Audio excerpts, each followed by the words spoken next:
EVOTVtime. We're here to arrest a child sex offender, and you guys are out here honking. No, we're pressed. We're not. That vehicle right there is honking and impeding our investigations while we're trying to arrest a child sex offender. That's who you guys are protecting. Insane. I think he's making a mistake by trying to reason with these people. They're not reasonable. You can't explain it to them. Why is it always white women who hate ICE? White women, I think, feel like they can do this because they're white. I think that they have this idea that white women have a privilege, that they can go out and be violent, aggressive, and break the law, and they will effectively just get a slap on their wrist. Be a race traitor? See, again, y'all are throwing race into all of this. Nobody's throwing race into. How is that for irony?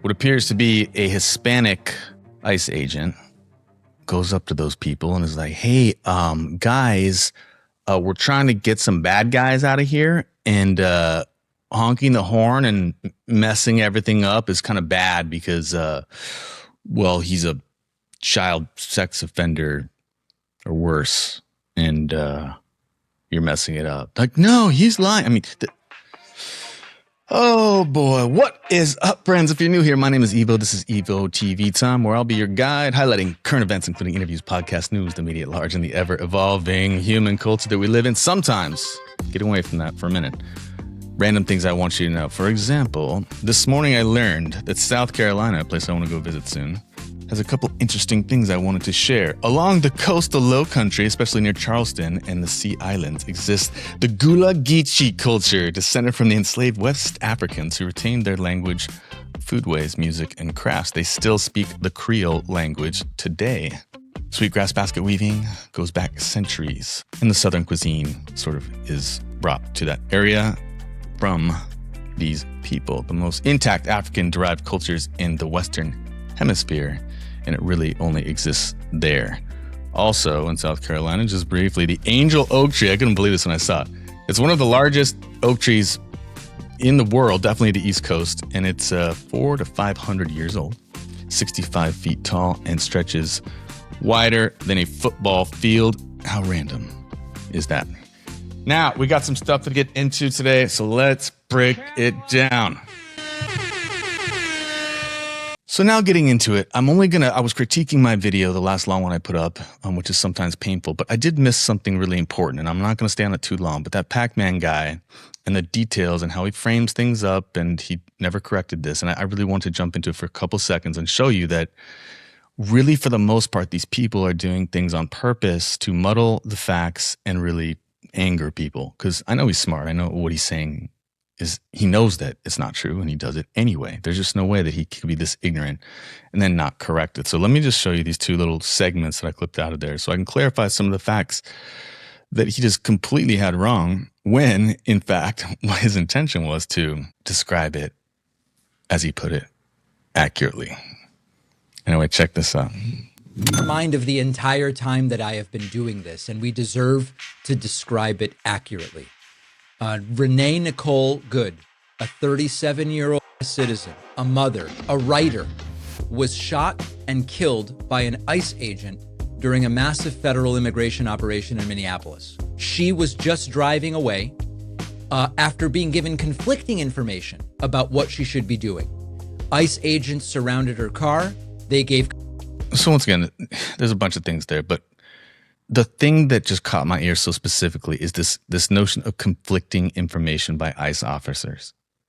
Okay, at no time was she ever given anything that was conflicting information from ICE officers that he plainly said happened. That never happened whatsoever. And if that did happen, that would change the whole story. If there was an officer obviously in front of the car telling him, you're good, go ahead and drive away.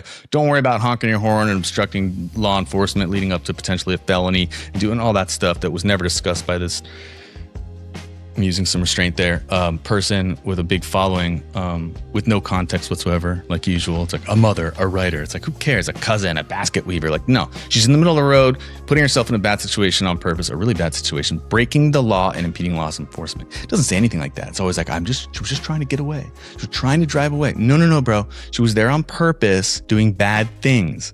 None of that's ever discussed in this channel because he just wants to make people angry. And there's a lot of angry liberals out there, if you haven't noticed.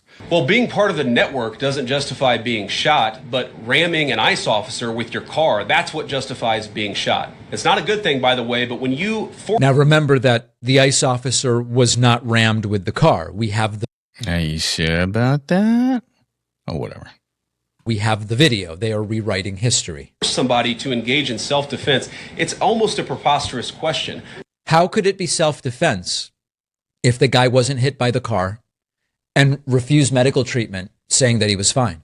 I'm not saying that funding some of this stuff justifies capital punishment. Nobody would suggest that. The reason this woman is dead is because she tried to ram somebody with her car, and that guy acted in self-defense. Understand that the video does not suggest that she was trying to ram anybody. That is why... They are rewriting history here. So anyway, if nothing else, guys, the whole notion of the conflicting information being given by ICE officers is a really big, important fact that changes the whole story. And I had to dig. I'm like, maybe he apologized for it. The best I could find, this dude did not do anything of the sort. And I want to just reinforce the other stuff I found about the incident. From Alpha News, the officer phone video, later circulated by officials, clearly audible command from the officer is "get out of the car" repeated, and the phrase "drive, baby, drive" is attributed to Good's wife partner, not to ICE. Washington Post visual forensics write-up reprinted as a PDF exhibits likewise describes the audio as the voice saying "get out" multiple times. You're there in the street causing trouble on purpose and like, get out of the car multiple times with no mention of any officer saying "drive away."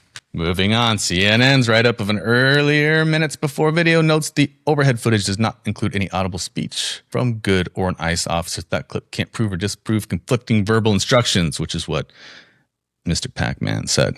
ICE audio in the released phone video, "get out of the car." I don't know where that one was. Sorry about that. Drive instructions on the same audio appears to come from her wife partner, not ICE.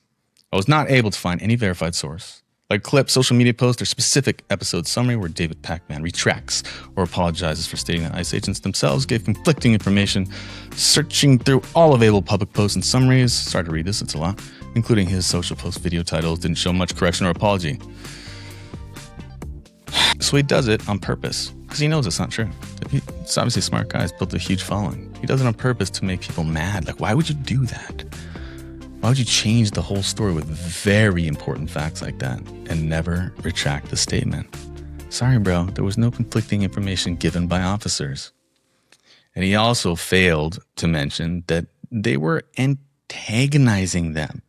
You know, he pitches this whole thing like, you know, the officers are going up trying to sell them Girl Scout cookies for one of their kids at a stoplight. And she's like, "No, I'm out of here. Screw you guys." No. She's breaking the law, doing what she's doing, causing chaos. People are trying to drive around her. And a lot of people would say that that's an act of a crazy person. Why would you do that in the name of illegal immigrants? I don't know. Some people would say that's crazy. To me, it's crazy. And turned out really badly for her. I did reach out to Pakman's mom and dad here, and unfortunately, I did not get a response. I'm sorry to do that. I couldn't help it. But he does look like Groot and Charlie Brown had a kid. I'm sorry. If that's rude, then I'm sorry. But I'm not sorry. Just my opinion. Did I show you? No, I didn't. I'm going to show you this perfect little summary. And if I show you last video, it's short. But Scotty J just does a great job just summarizing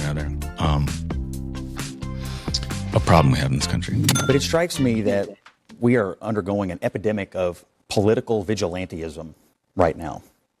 Why are people showing up in vehicles, in convoys, not just in Minneapolis, but all over the country in an effort to obstruct lawful federal law enforcement activities? Really well said, Scotty J. Like usual. Kamala, would you ever put yourself in a stupid ass situation like that? No. Really? You got it right for once. No. Probably should not. No, you can say whatever you want. Get your butt out of here. I'll see you at happy hour, you crazy person. No. Yes, you're never late. Don't lie. You're never late. Go on, run along. Take your friend Nancy with you. Where's Nancy on here? Don't even know why there aren't uprisings all over the country. Well, there might be with all this horse crap. Anyway, that's pretty much what I got for you guys today. If you like this video, make sure to leave a like for me, even subscribe if it feels right. God knows I need them. And if you need a little more Evo TV time in your life, YouTube thinks you might like this video right here. And I'll see you guys real soon.